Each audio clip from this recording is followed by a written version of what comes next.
Assalamualaikum warahmatullahi wabarakatuh. Selamat siang, Bapak Bagus Karismawan.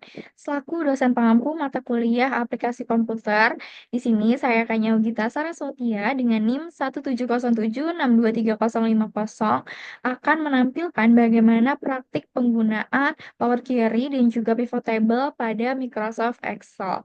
Oke, jadi Pak Bagus sudah menyiapkan studi kasus yang harus kita selesaikan sebagai karyawan magang di perusahaan tersebut. Untuk latar belakang kasusnya, di sini ada sebuah perusahaan PT Solusi Respons yang merupakan perusahaan yang bergerak di bidang layanan pelanggan. Selama semester pertama pada tahun 2025, mereka mengalami peningkatan volume panggilan yang signifikan dan ingin melakukan evaluasi terhadap performa para agent call center mereka. Namun, karena keterbatasan sistem pelaporan, data panggilan masuk terbagi dalam 6 file yang masing-masing mewakili bulan Januari hingga Juni 2025. Di sini peran saya adalah sebagai karyawan magang yang diminta oleh supervisor untuk menyatukan dan menganalisis data menggunakan Power Query pada Microsoft Excel. Apa aja yang harus kita temukan? Di sini ada perusahaan meminta untuk dicarikan satu agen dengan rasio penyelesaian tertinggi di semester pertama 2025 untuk diberikan reward tahunan. Lalu, kita juga akan mencari 3 agen dengan performa paling buruk yang dilihat dari rasio penyelesaian terendah masih di semester pertama 2025 untuk diberikan surat peringatan.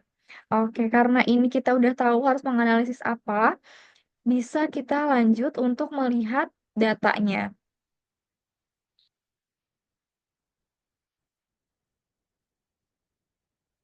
Ini dia untuk data yang diberikan oleh perusahaan, bisa dilihat memang terbagi menjadi masing-masing bulan ya, dari bulan Januari hingga Juni.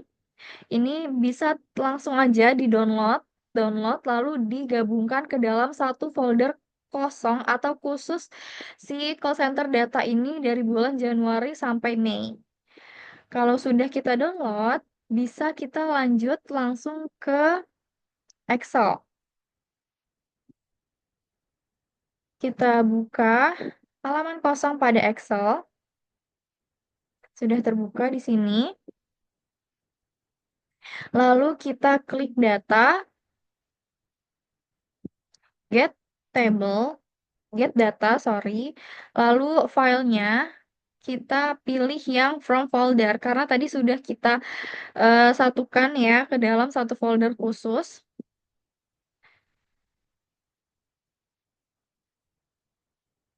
Nah, ini dia untuk satu foldernya. Saya satukan di sini.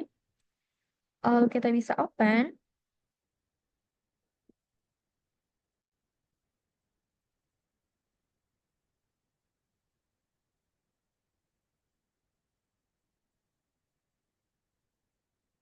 Sudah, ini terlihat datanya semua muncul dari bulan Januari hingga Juni. Lalu di bawah sini ada combine dan panah ke bawah kita klik yang combine dan transform data.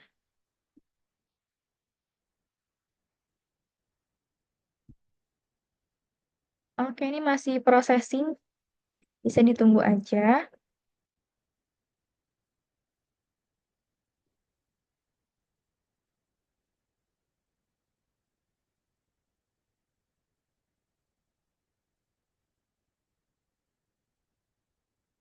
Nah, ini dia udah muncul datanya. Bisa kita klik OK.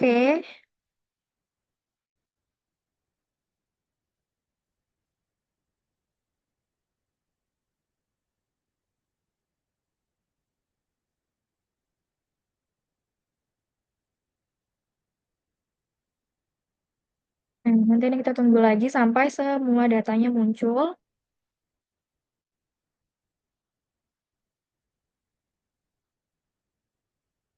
Kalau udah muncul, kita bisa klik yang close and load di sini.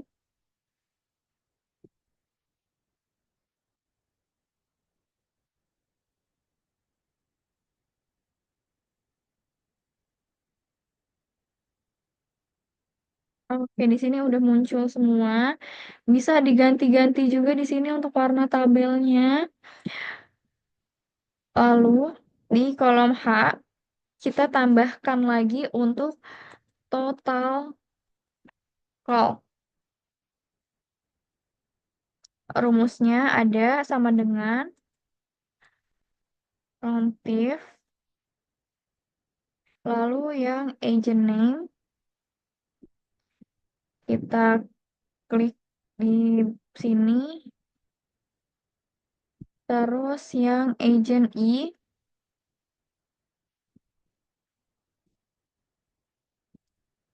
terus sama dengan. Oh ya, sebelumnya kita juga bisa untuk ubah call date-nya menjadi dari urut gitu ya, dari bulan Januari sampai Juni. Bisa kita short aja dari bulan yang terlama sampai terbaru. Oke, ini udah ya guys.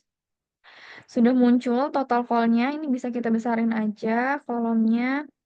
Lalu untuk di kolom yang I ini, kita akan masukkan total result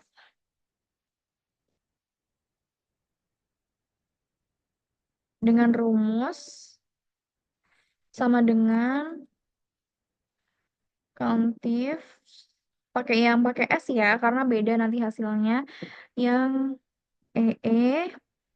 titik koma yang H titik koma yang G titik koma 1 lalu sama dengan oke ini udah langsung muncul ini bisa kita kembali besarin aja supaya tulisannya kebaca semua terus di bagian kolom berikutnya kita masukkan rasio result enter di sini itu sama dengan yang total result kita bagi dengan garis miring dan juga total call. Enter. Nah, ini kan udah keluar dalam bentuk pecah desimal. Kita bisa klik di bagian J-nya, terus yang persentase. Ini dia akan langsung otomatis buletin pecahannya gitu. Bisa juga kalau mau dalam bentuk desimal, kita tambah aja nih 00-nya supaya hasil yang keluar itu lebih detail gitu. Jadi nggak cuma langsung dibuletin aja. Nah ini udah cukup untuk power query-nya. Kolom yang ditambahkan juga sudah. Lalu bisa kita klik Ctrl A untuk ngeblok semua si power query tabelnya. Lalu kita masuk ke bagian insert dan pivot table. Kita pakai aja di existing worksheet supaya masuk ke dalam sheet yang sama dengan tabel ini. Kita pilih aja yang L di sini, terus OK. Nah, udah muncul nih. Selanjutnya, untuk agent name-nya, kita klik masuk dia ke rows. Lalu, untuk di bagian values, kita masukkan rasio result. Ini kan dia sum ya di sini. Kita ubah dulu menjadi average. Klik panah ke bawah di sini. Lalu yang value setting. Kita pilih yang average, oke. Nah, ini udah langsung keluar dalam bentuk pecahan. Kalau udah, ini kita klik Ctrl A. Kalau udah, kita bisa ke bagian insert, lalu recommended chart. Untuk memunculkan bar, ini kita klik yang bar. Oke. Lalu dia akan muncul diagram batang seperti ini. Jadi langsung kelihatan gambarannya itu seperti apa dari masing-masing agent call center. Kita pindahkan supaya nggak ketumpuk ya. Terus besarin aja.